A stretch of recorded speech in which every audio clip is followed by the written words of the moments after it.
Incredible piece.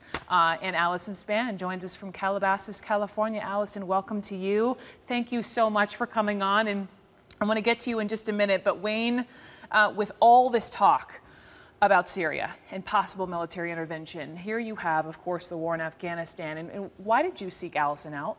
I thought there was a powerful message there with her. The world, we had last seen her when she was 9 years old at basically her father's funeral. And I wanted to know if there was a greater message between being a 9-year-old to the time to getting to college, and what her story was in her journey through grief, what her parents had taught her, what her grandfather, who has helped raise her, as well as her stepmother, what is it that made her who she is now and how she was doing. And I agree with everything you said in that setup. Yeah. Her story is a story of profound grief, yet amazing strength. Allison, let me get to you. It's incredible, your story, but we have to go back to the toughest part, when you were all of 9. Tell me what you remember about your dad. I remember a lot about my dad. He was a very memorable person.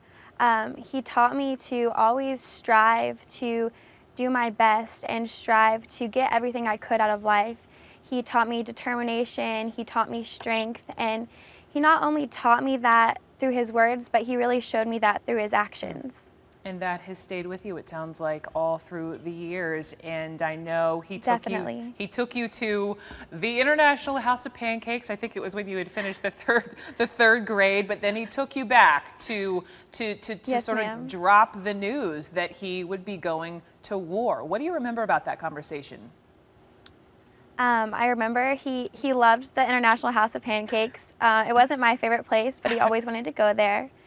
And he took us there to basically tell us that he was going off to war. And all I remember is that one line where he said that he was leaving and going to Afghanistan, and I lost it. As a child of 9/11, really, all I remember is that day.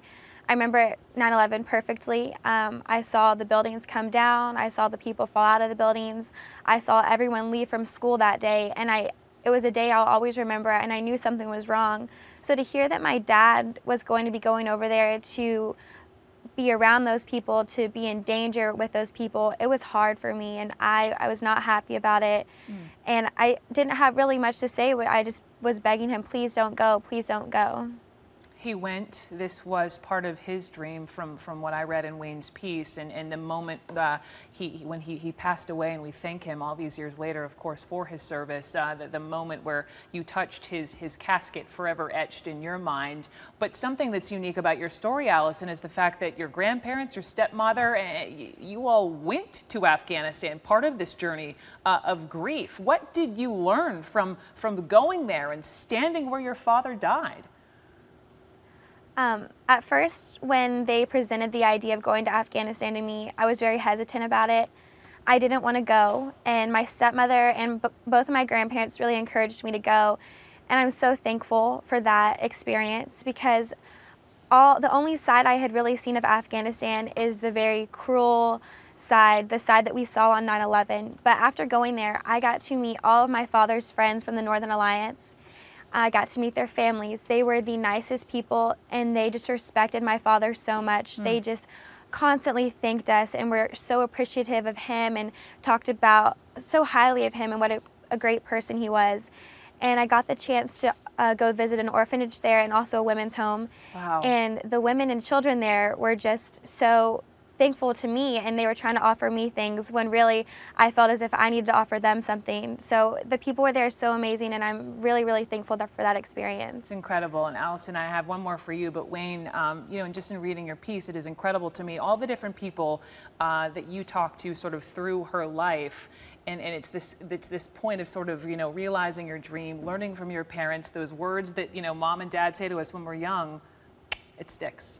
Yes, that's right. And her grandfather was telling me a story of they were back in Alabama. She had been to Europe, and the clerk was one of Allison's friends who They had gone to high school together, and at some point the clerk had said something to the effect of, I think it was, "I'm so jealous of you," and that took the grandfather, you know, it made him pause a little bit, because Wow. he wanted to say, actually, you don't know what that means, to go through what she's been through. But he also understood what the clerk meant, that she was off in Europe and getting to do these great things, but it did make her grandfather, the elder Johnny Spann, step back and, you know, so.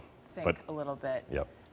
Allison, I know you are at Pepperdine. You are studying political science and communication, and then you have an open invitation anytime to come visit us here at CNN, by the way. But let me just end with this. I love the picture of you standing and I don't know if you were in that moment, the photo of you at your father's grave in Arlington. And if you had one more hour with your father, what would you say? If I had just one more hour, I would thank him for everything that he did for me. All of those lectures and speeches I got as a little kid that I didn't always appreciate and take to heart, that I just sort of scoffed off, and I was like, oh no, not another lecture. I would really love to thank him. Thank you so much for instilling all those great values in me, and thank you so much for teaching me everything you taught me. And then I'd probably like to watch a little Shark Week with him and share a bag of salt and vinegar chips. So that would be my last hour. Maybe he could get you to take you to IHOP. Who knows? Allison Spann, thank you so much. Truly, best of luck to you. An incredible story. And Wayne Drasch woven so eloquently on CNN.com.